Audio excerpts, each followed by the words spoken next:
When my mother suffered a stroke and heart attack in early 2022, everything I thought I understood about family changed. Before that day, we were fractured in small ways, the typical bruises that come with being tied to people for a lifetime. But after her health collapsed, the fractures widened into deep, irreparable cracks. I didn't know it at the time, but it would mark the beginning of a long, painful battle that would leave me questioning love, loyalty, and whether blood was ever truly thicker than water. In the chaos that followed my mother's hospitalization, my older sister, Diane, stepped up as the logical choice for power of attorney. She was organized, practical, lived closer to Mom's house. I didn't argue. I didn't think I needed to. I was just relieved that someone could manage everything while I focused on visiting Mom, helping where I could, and mourning what we had lost. Shortly after, my brother Paul died unexpectedly, a heart attack in his sleep. The shock of it still sits in my chest like a weight. He had always been the peacekeeper between us all, and without him, there was an empty space no one else could fill. When his will was read, I learned that he had left me a modest inheritance. I was touched but devastated. Diane's face when she heard the news didn't sit right with me. It was fleeting, a tight, clipped smile, but something about it chilled me. At the time, I told myself I was imagining things. Grief does strange things. Over the next few months, I noticed changes in Diane. She stopped answering my calls as often. When we spoke, she was short, distracted. She controlled access to Mom completely. Every visit had to be scheduled through her. And even then, Mom was always too tired or too confused whenever I asked to stop by. The first real alarm bell rang when I visited Mom and noticed the house was half empty. Her antique collection, things she had treasured for decades, were gone. Diane brushed it off. "I'm decluttering for her," she said, "making it safe." I tried to believe her. Then I stumbled across something I couldn't ignore. During one visit, I saw a bank statement left out on the counter. I wasn't snooping, it was just there. 2 large cash withdrawals caught my eye. $25,000 and $15,000, both within weeks of each other. My stomach dropped. When I asked Mom about it casually later, she had no memory of giving Diane permission to withdraw that kind of money. I confronted Diane gently at first. I asked for clarification. She was instantly defensive, accusing me of being ungrateful, of not appreciating all the hard work she was doing. She claimed the money was for home repairs and private nursing care that insurance wouldn't cover. When I asked for receipts, she exploded. "You're just like Dad," she spat, her voice rising. "Always thinking everyone's out to get you. All you care about is money. Not Mom, not family." It cut deeper than I let her see. Our father had left when we were teenagers. Calling me like him was the deepest betrayal. Within days, Diane made sure I couldn't reach Mom directly. She changed the phone number on the landline. She told the nursing staff not to give me updates without her approval. Friends and distant relatives started treating me coldly, and I learned Diane had been telling them I was trying to take Mom's money for myself, that I was pressuring her when she was too weak to defend herself. At a family gathering not long after, Diane's partner, a man named Rick, leaned in close when no one else was looking. His voice was low and threatening. "If you don't give Diane half that inheritance, things are going to get ugly." I stared at him, stunned, heart pounding. I hadn't realized until that moment how transactional it had all become for them. Mom wasn't a person anymore. She was an asset. Later that night, I overheard Diane loudly calling me a backstabbing little bitch to my nieces and nephews.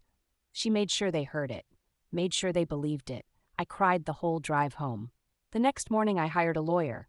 I didn't want it to come to that, but it was clear now that Diane was not acting in Mom's best interests. When my lawyer requested records, the situation grew even uglier. It wasn't just the 2 withdrawals I'd seen.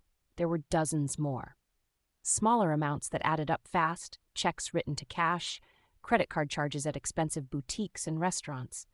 Diane produced invoices claiming that she had paid caregivers under the table. She said Mom needed private help, that official agencies were too slow. The invoices looked suspicious, almost identical handwriting, generic company names, no tax IDs. When pressed, Diane insisted she was being reimbursed for caregiving efforts, and that Rick had spent hundreds of hours clearing out and selling Mom's possessions, and deserved $35 an hour for his time. It was a web of excuses, paper thin but tangled enough to confuse anyone who wasn't paying close attention. As the legal battle dragged on, the emotional toll weighed heavier. I missed my family. I missed my nieces and nephews, who now barely responded to my messages. I missed the way holidays used to feel, even if it was only nostalgia painting them kinder than they really were.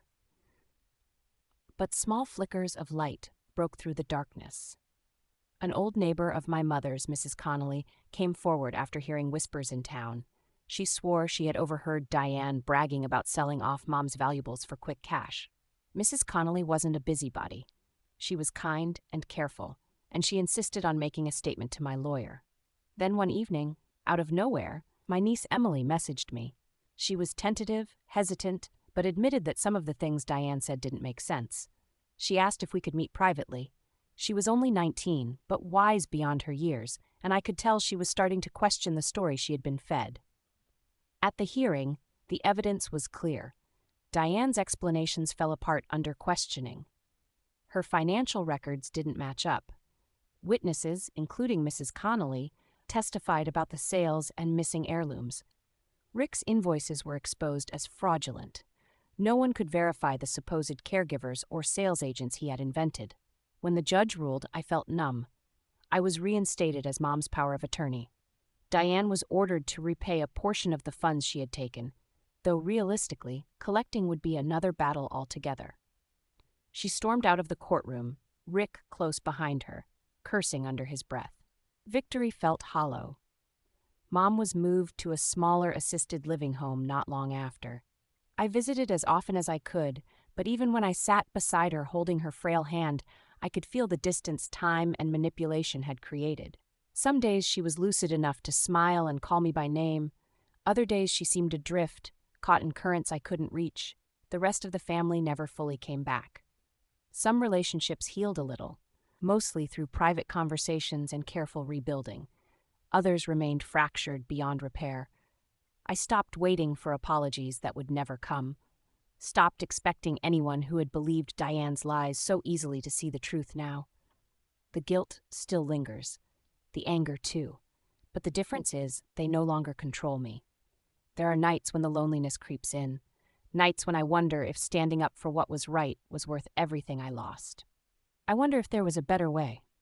A way that could have saved my family from tearing itself apart. But when I sit beside my mother when she squeezes my hand, when I remember that she deserved someone to fight for her when she couldn't fight for herself, I know the answer. I would do it all again, even if it cost me everything. Because in the end, the people who truly love you don't ask you to choose between your conscience and your family.